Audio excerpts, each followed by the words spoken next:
Baik, Assalamualaikum warahmatullahi wabarakatuh. Alhamdulillahirabbil alamin. Wabihi nasta'in ala umuri dunya waddin. Assalatu wassalamu ala asyrafil anbiya'i wal mursalin wa ala alihi wa sahbihi ajma'in. Amma ba'du. Yang terhormat Bapak Nurul Haq selaku dosen pembimbing mata kuliah Fikih Ibadah, tak lupa teman-teman yang saya banggakan. Kali ini, demi untuk memenuhi tugas ulangan tengah semester kali ini, saya akan sedikit menceritakan tentang sholat. Baik, sebelumnya perkenalkan dulu, saya Khalifiatun Nisa, NIM 2619050. Saya dari kelas B Fikih akan membahas tentang sholat. Nah, sholat 5 waktu adalah rukun Islam yang kedua setelah syahadat. Umat Islam wajib untuk melaksanakan sholat sehari semalam, yaitu 5 waktu. Apa aja sih? Sholat itu ada duhur 4 rakaat, ada asar 4 rakaat, ada maghrib 3 rakaat, ada isya 4 rakaat, dan ada subuh 2 rakaat. Nah, sebelum kita mengetahui lebih banyak tentang sholat, saya, Khalifiatun Nisa, akan sedikit membahas tentang sejarah Rasulullah SAW itu mendapatkan perintah untuk sholat. Dikutip dari kitab Mukasyafatul Qulub, pada saat itu Rasulullah SAW masih terdiam. Datanglah malaikat Jibril menghampirinya. Kata malaikat Jibril, "Mari ikut saya ke langit." Dan Rasulullah itu berkata, "Iya, saya ikut." Lalu kemudian Rasulullah SAW dan malaikat Jibril mengendarai buruknya berangkat ke langit. Setelah sampai ke langit pertama, Rasulullah SAW bertemu dengan Adam. Dan langit kedua, Rasulullah SAW dan malaikat Jibril bertemu dengan Yahya dan Isa. Kemudian Rasulullah SAW dan malaikat Jibril melanjutkan perjalanannya ke langit yang ketiga. Pada saat sampai di langit ketiga, Rasulullah dan malaikat Jibril bertemu dengan Yusuf. Kemudian melanjutkannya kembali ke langit keempat dan bertemu lagi dengan Idris. Kemudian melanjutkan kembali ke langit ke-5 dan bertemu dengan Nabi Harun. Kemudian melanjutkan kembali ke perjalanannya untuk ke langit 6, bertemu dengan Nabi Musa. Ketika sudah mencapai pada langit ke-6 dan bertemu dengan Nabi Musa, Rasulullah dan malaikat Jibril meninggalkan Nabi Musa untuk melanjutkan perjalanannya untuk ke langit ke-7. Pada saat itu Nabi Musa menangis. Lalu Rasulullah berkata, Kenapa wahai Nabi Musa? Kata Nabi Musa, saya hanya sedih karena umatmu lah yang akan banyak masuk surga ketimbang umatku. Lalu kemudian Rasulullah dan malaikat Jibril dengan kendaraan buruknya melanjutkan perjalanannya ke langit ke-7. Dan pada saat itu bertemu dengan Nabi Ibrahim, ayah dari para nabi. Kemudian Nabi Ibrahim menyambut dengan sangat bahagia kedatangan Nabi Muhammad dan malaikat Jibril. Dan Nabi Ibrahim berkata, "Selamat datang wahai Nabi Muhammad." Setelah itu Nabi Muhammad melanjutkan perjalanannya ke Sidratul Muntaha, kemudian ke Baitul Ma'mur. Baitul Ma'mur adalah suatu tempat di mana tempatnya para malaikat-malaikat. Dan di sanalah Nabi Muhammad pertama kali mendapatkan perintah untuk sholat. Dan pada saat itu mendapatkan perintah sholat itu 50 kali dalam satu malam. Kemudian Nabi Muhammad menceritakan perihal ini kepada Nabi Musa. Dan Nabi Musa berkata, umatmu tidak akan sanggup jika harus menjalankan ibadah sholat 50 kali dalam satu malam. Kemudian Nabi Muhammad mendatangi Allah kembali dan meminta keringanan. Lalu diberikanlah keringanan untuk sholat 10 kali dalam satu malam. Kemudian Nabi Muhammad menceritakan kembali perihal ini kepada Nabi Musa. Dan Nabi Musa berkata, umatmu akan sangat kesulitan jika 10 kali sholat dalam 10 kali semalam.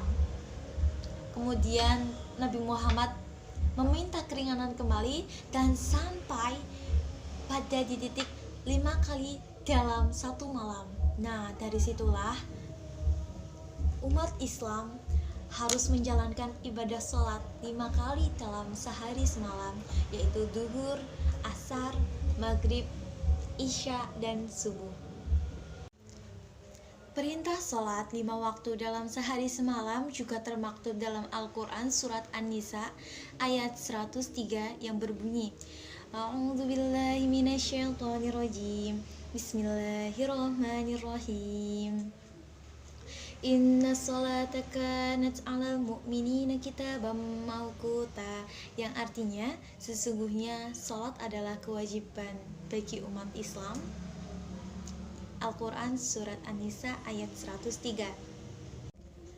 Baik, tadi kan saya sudah menjelaskan dan memberikan rujukan dalil dari Surat An-Nisa ayat 103.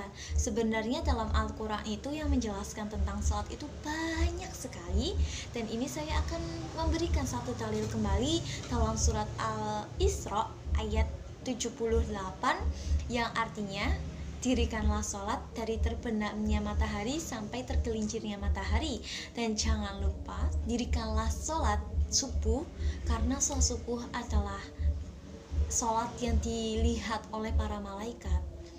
Oke, saya jelaskan sedikit ya tentang dalil surat Al-Isra ayat 78 ini. Sebenarnya itu sholat sangat penting. Nah, lalu kenapa malaikat itu hadir pada sholat subuh? Karena sholat subuh itu keutamaannya yang paling banyak. Maka dari situ biasanya kita itu harus menjalankan sholat tahajud, dan kemudian ada sholat hajat, dan di situ baru sholat subuh. Dari sholat subuh di situ kan kita harus bangun pagi, dan pahalanya sangat banyak, apalagi jika kita bisa berjamaah. Oke, tadi kita sudah sedikit menjelaskan tentang sejarah diperintahkannya untuk sholat. Kemudian saya juga sudah menjelaskan tentang beberapa dalil yang harus dilaksanakan untuk sholat, dan kemudian saya akan sedikit menjelaskan tentang keutamaannya sholat. Ya, sebenarnya keutamaan sholat itu sangat banyak, tapi di sini saya hanya ingin sedikit menjelaskan, mungkin sedikit ya. Yang pertama adalah, apabila sholat dikerjakan dengan berjamaah, maka pahalanya adalah 27 derajat. Seperti tadi yang pernah saya dengar, yaitu mungkin sangat familiar sekali, apalagi kalian mungkin sering mendengarnya. Sholatul jama'ati afdalu minal fadhi wa sab'ina wa ishruna darajat. Sholat jamaah lebih utama dari sholat sendirian, dan pahalanya itu 27 derajat. Nah, kemudian keutamaan yang kedua adalah akan didoakan oleh para malaikat.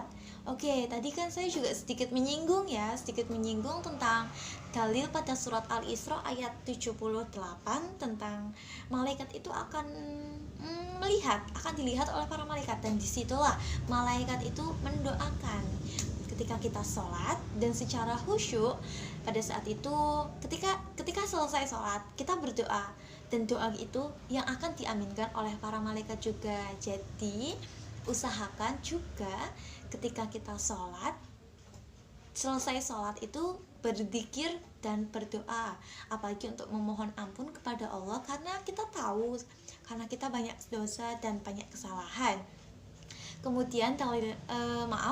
Kemudian keutamaan yang ketiga adalah akan dimasukkan ke surganya Allah. Walaupun umat manusia adalah umat yang sangat banyak maksiatnya dan banyak dosanya, tapi ketika kita bisa khusyuk menjalankan sholat dan meminta ampun terus kepada Allah, Allah akan memaafkan. Karena sedikit yang saya tahu itu, Allah akan memaafkan kita jika kita ingin bertaubat. Bertaubatnya itu bertaubat nasuha dan tidak akan menjalankan maksiat itu kembali. Seperti halnya itu orang yang berzina. Orang yang berzina, dia akan dimaafkan oleh Allah ketika dia meminta maaf dan bertaubat nasuha dengan sholat-sholatnya itu. Dan kemudian keutamaan yang ketiga ya, keutamaan yang ketiga adalah akan didekatkan, akan dijauhkan dari api neraka. Sebenarnya itu bukan dijauhkan ya, akan kayak di sedikit dihindarkan, karena dengan sholat itu, karena tadi kan pertama kita sudah singgung ya bahwa sholat itu hal yang paling utama dan rukun Islam yang kedua ya. Nah, makanya ketika kita sholat kita harus bisa khusyuk, dan karena keutamanya itu sangat banyak teman-teman. Baik, itu adalah salah satu keutamaan dari ibadah sholat ya. Sebenarnya banyak sekali tentang sholat yang harus saya jelaskan, akan tetapi mungkin itu saja dari saya kali ini.